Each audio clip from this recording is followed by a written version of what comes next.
Par Larry Hodgson 14 juin 2017. L'herbicyclage, parfait pour le jardinier paresseux. Laissez les rognures sur place pour une belle pelouse. Saviez-vous qu'il n'est pas nécessaire de ramasser les brins d'herbe résultant de la tonte d'un gazon? En effet, si vous les laissez sur place, les résidus de coupe fondront rapidement dans le gazon, habituellement en 24 heures, et feront la joie des vers de terre. Et en se décomposant, les rognures nourrissent le gazon, car elles contiennent abondamment d'azote, de phosphore, de potassium, les minéraux les plus prisés par le gazon. Ainsi, chaque fois que vous tondez, vous fertilisez votre gazon. C'est en fait du recyclage sur place. On appelle cela l'herbicyclage. Et c'est si facile à faire. Si votre tondeuse est munie d'un sac ou d'un bac d'ensachage, enlevez-le et mettez-la en mode déchiqueteur, mulching. Le manuel fourni avec la tondeuse vous expliquera comment le faire. Puis vous tondez, laissant les retailles où elles tombent. Rien de plus facile.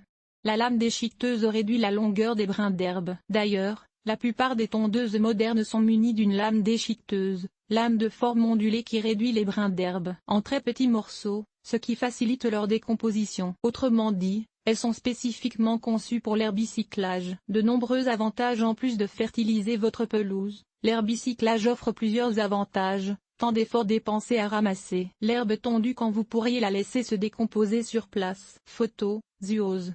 Net. Vous économiserez du temps lors de la tonte, car vous n'aurez pas à ramasser et à ensacher les résidus. Une étude suggère une économie de 35 minutes par session de tonte pour une pelouse moyenne. Comme le gazon tondu fournit une bonne partie des minéraux dont la pelouse a besoin pour bien pousser, vous réduirez énormément le coût de l'engrais et aussi sa fréquence d'application. Avec l'herbicyclage, une seule application annuelle d'engrais biologique à dégagement lent, à la moitié de la dose recommandée, suffira normalement pour maintenir une pelouse de première qualité.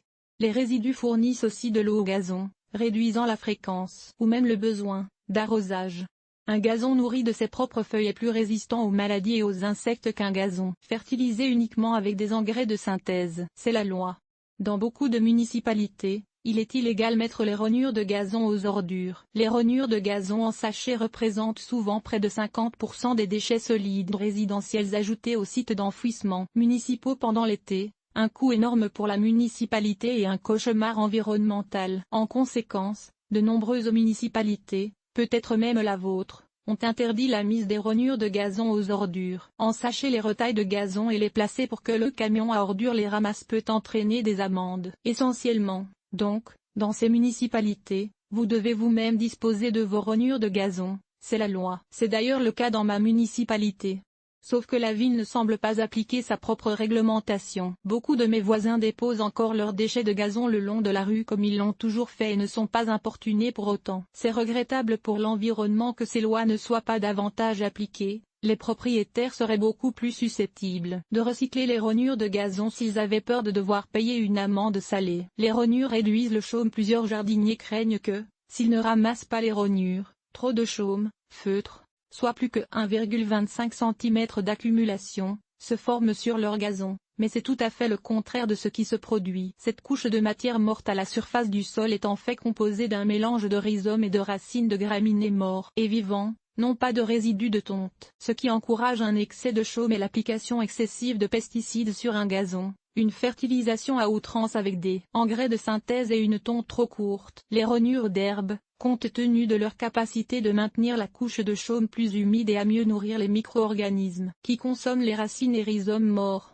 réduisent l'épaisseur du chaume dans les situations où il a tendance à s'accumuler. Traitez votre pelouse avec le respect qu'elle mérite et le chaume disparaîtra de lui-même. Tondez haut et régulièrement. Si vous tondez trop ras, il y aura un excès de résidus par endroit, excès qu'il faudrait étaler avec un râteau. Photo, Gardena. Le seul bémol de l'herbicyclage est que si vous tondez très court un gazon que vous avez laissé monter un peu trop haut, il peut arriver que trop de résidus de tonte tombent sur la pelouse à la fois, laissant par endroits des amas de résidus tellement épais que ni le soleil ni l'air ne peuvent pas passer et qui ne se décomposent pas rapidement, ce qui nuira au gazon en dessous. Si cela arrive, il faut retourner défaire ces amas avec un râteau de gazon pour les étendre plus également, un travail supplémentaire ingrat. Idéalement, le jardinier paresseux tondra son gazon à une hauteur de 7,5 cm 3 pouces, quand il aura atteint environ 10 cm 4 pouces de hauteur. Si vous tondez aux 7,5 cm, et relativement souvent, environ aux 6 à 11 jours en période de croissance, moins souvent ou pas du tout en période de sécheresse, les brins d'herbe seront d'exactement la bonne longueur pour se décomposer en seulement 24 heures. L'herbicyclage,